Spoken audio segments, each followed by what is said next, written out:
few words. Thank you very much. I don't know if this will work. Well, thank you, Mr. President. First of all, I want to thank you for putting the safety and the security of the American people first, and the way that you never lose focus on making sure that America stays our priority and that the families that live here get the chance to grow up and to raise their children in communities that are safe and that give them an opportunity to pursue the American dream. This facility here is a fantastic representation of what can happen when all of government works together and when it's accountable to the taxpayers and to the citizens that live here. The President signed an executive order that allowed us to build partnerships with states and with local law enforcement officers, which is exactly how things should function in this country. More power, more authority given to people locally so that they can take control of their own destiny. And so we have already been working under the 287G program to deputize law enforcement officers, whether they be state highway patrol, local sheriff's departments in all of our states, and allow them to go out with our ICE officers, our border patrol officers, and make sure that we're getting the worst of the worst off of the streets. We also recognize that as we've been doing that and returning people back to their home countries, that we need detention facilities. We need beds to put them in place so that they can have their due process before they return home. And this facility is exactly what I want every single governor in this country to consider doing with us. What happened to start this conversation was that a young man named Jimmy Percival in my office, my general counsel, who came from Florida and used to work here, called up the Attorney General and the governor and said, hey, what do you think about partnering with us on a detention facility that we could put in place that would allow us to bring individuals there?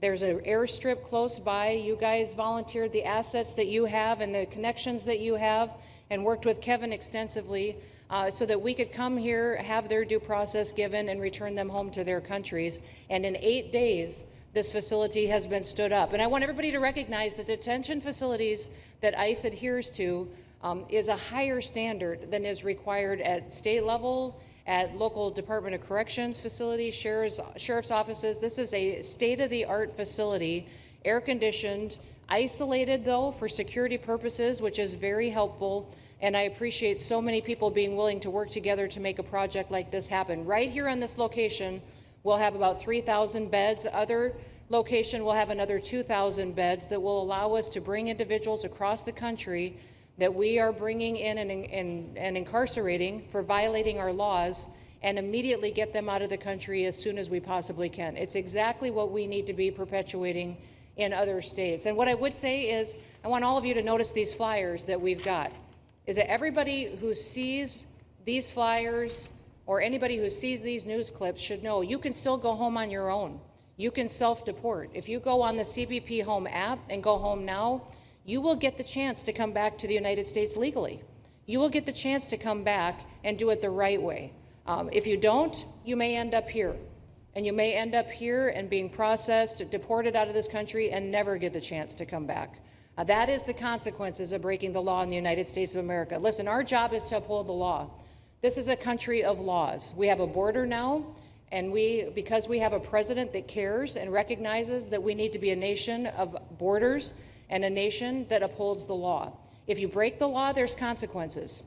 We will deport you, and you will never get to be a United States citizen. You'll never even get to come back here and work and to pursue the American dream. But if you decide you want to go home now, go home, and we'll help facilitate it. We'll buy your plane ticket. We'll get you there. In fact, I just got back from Panama, Costa Rica, Guatemala, Honduras. Those countries are excited to get their citizens home. They're setting up programs to loan them money to buy houses when they get there, help them with food assistance, get their children educated, scholarships. They want their citizens that are living here in the United States illegally to come home and to be a part of their economy and help their countries grow.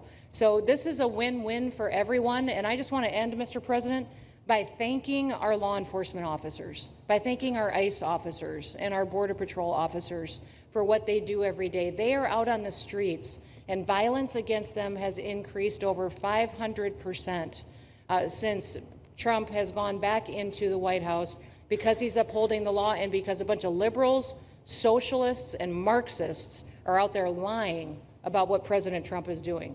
President Trump is upholding freedom by what he is doing. The freedom to live safely in this country and to do things legally and to have justice.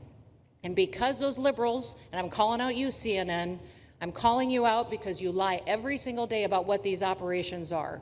We are going after murderers and rapists and traffickers and drug dealers and getting them off the streets and getting them out of this country because Joe Biden let the worst of the worst come in here. The other day I was talking to some marshals that have been partnering with ICE. They said that they had detained a cannibal and put him on a plane to take him home, and while they had him in his seat, he started to eat himself. And they had to get him off and get him medical attention. These are the kind of deranged individuals that are on our streets in America that we're trying to target and get out of our country because they are so deranged they don't belong here. And they shouldn't be walking the streets with our children.